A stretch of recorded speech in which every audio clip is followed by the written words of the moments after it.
বাবু টিফিনটা শেষ করে খেলতে হবে, খুব দেরি করে আমিও তো তাড়াতাড়ি খেতে পারি না তোর মতো। কারণ আমার মাম্মাম বলেছে প্রত্যেকটা খাবার চিবিয়ে খেতে হয়, তাড়াতাড়ি গিললে খাবার হজম হবে না। সে তো আমার মাও বলেছে, কিন্তু অতক্ষণ করে যদি টিফিন খাই তাহলে খেলবো কি করে? খাবো রাত্রে অন্য সবাই চলে আসে, শুধু তুই আমার বেস্ট ফ্রেন্ড বলে তোকে ছিল আমি খেলতে পারছি না। সবাই তো আর তোর মতো ফুটবল গ্রাউন্ডের চারপাশে দৌড়ে না টিফিন পিরিয়ডে, গল্পও তো করে। তোর তো শুধু খেলা আর খেলা। তার ক্লাসে লেখার সময়তেও তো তুই খালি খেলার কথা ভাবিস। সেজন্যই তো প্যাটার্ন রাইটিং এ তোর লেখাগুলো সব সময় লাইন থেকে বেরিয়ে যায়, আর আন্টি রেড পেন দিয়ে মার্ক করে দেয়। ঠিক করে প্যাটার্ন রাইটিং না লিখলে কি হয়? আমরা বাবার মতো সব কিছু করেই লেখি, আমাদের মতো পেন্সিল দিয়ে তো কিচ্ছু লেখে না। ইংলিশ মিডিয়ামের মতো পেন দিয়েও লেখে না কোনো কাগজে। আমি তো ফোনেই লিখবো সব পড়াই, ল্যাপটপে লিখবো, মাসির মনির মতো ট্যাবও থাকবে আমার। প্যাটার্ন রাইটিং না পারলে আমরা কিচ্ছুই হবে না বাবু, নোটই লিখবি বসে বসে।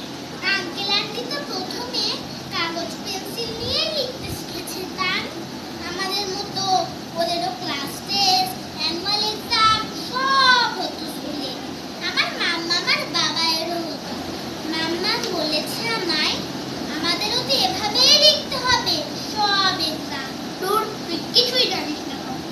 আমার দুবাই দাদা অনলাইনে সব এক্সাম দেয়, ওর বন্ধুরাও দেয়নি। আস্তে আস্তে এসব দেখে দেখে ওর উঠে যাচ্ছে। ভালো হবে এখন। ভালোভাবে সবকিছু মোবাইলে হলে তাহলে তুই মোবাইলে চেস না খেলে সবসময় আমাকে বলিস কেন? রবিবার বিকেল বেলা আমাদের বাড়িতে চেস খেলতে আসবি আমার সঙ্গে, তুই তো মোবাইলেই খেলতে পারিস। আমার সঙ্গে দাবা খেলতে এত ভালোবাসিস কেন তুই? তা দূর বাবা, তোর সঙ্গে খেলে আমার আনন্দ হয়, তাই তোর সঙ্গে খেলতে যাই। সবার সঙ্গে টিফিন টাইমে ফুটবল খেলতে দারুণ লাগে, তাই খেলি। খেলে বাড়ি ফিরে একটা ক্লাস না থাকলেই তো তাই মাঠে চলে যাই ফুটবল খেলতে। এখানে আমার মোবাইলে গেম খেলতে কথা হচ্ছে কেন?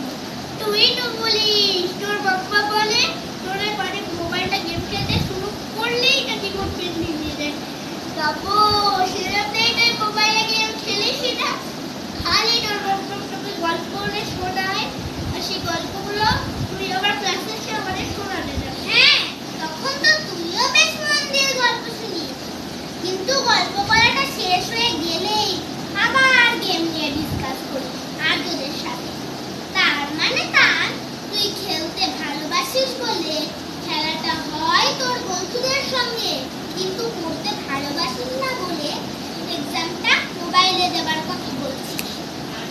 বন্ধুদের সঙ্গে একসাথে বসে পরীক্ষা দিতে তোর ভালো লাগে না কেন রে? তার তুই তখন থেকে তুই বক বক করছিস বাবু, বাট চল খেলবো তো। অত জোরে দৌড়স না। তার আমার খাওয়া হয়নি, একটু খেতে সময় দে।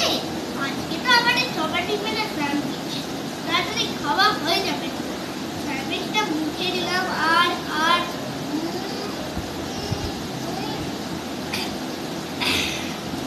এই আবার টিফিন খাওয়া শেষ, তুই তাড়াতাড়ি খা খাবো। তুই আবার নাচ দিয়ে গেলে ফেলবি খাবারটা হড়বড় করে। আর সব কিছুতেই এত তাড়াহুড়ো করিস বলেই তো তোর মেন্টাল ম্যাথড ভুল হয় সব সময়। হয়তো হয়, ভুল হতেই পারে।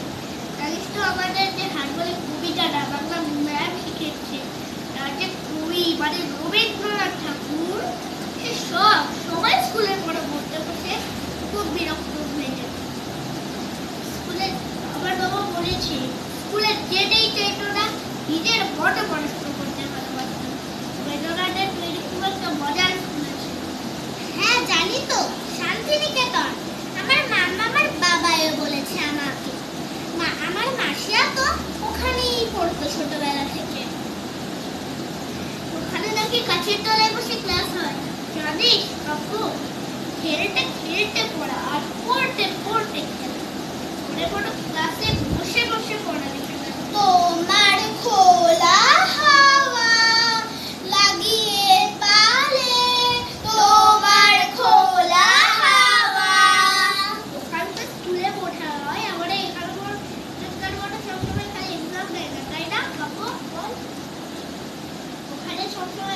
গিয়ে আমার মনের মধ্যে ঠাই ঠাকুর আমার টিফিন খাওয়া শেষ তার বাকি সময়টুকু খেলবো চল।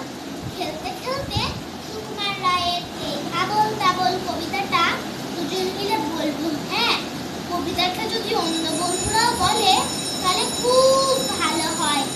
মোবাইলে গেম খেলা, কার্টুন দেখা ছাড়াও আরো কত মজার জিনিস আছে আমাদের চারপাশে, যেমন বাংলা ম্যামের শেখানো এই আবোল তাবোল কবিতাটা।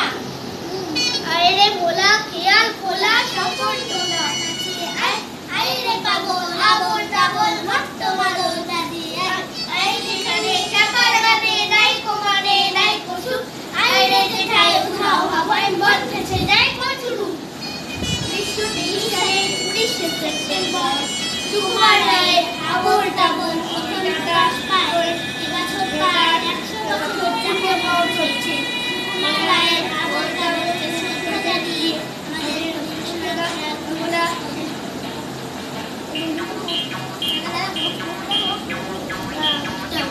আমি এটা পাস করবো আমি পাস করবো হ্যাঁ, আরে একটু হোক, গান তো শুনিয়ে দেওয়ার জন্য।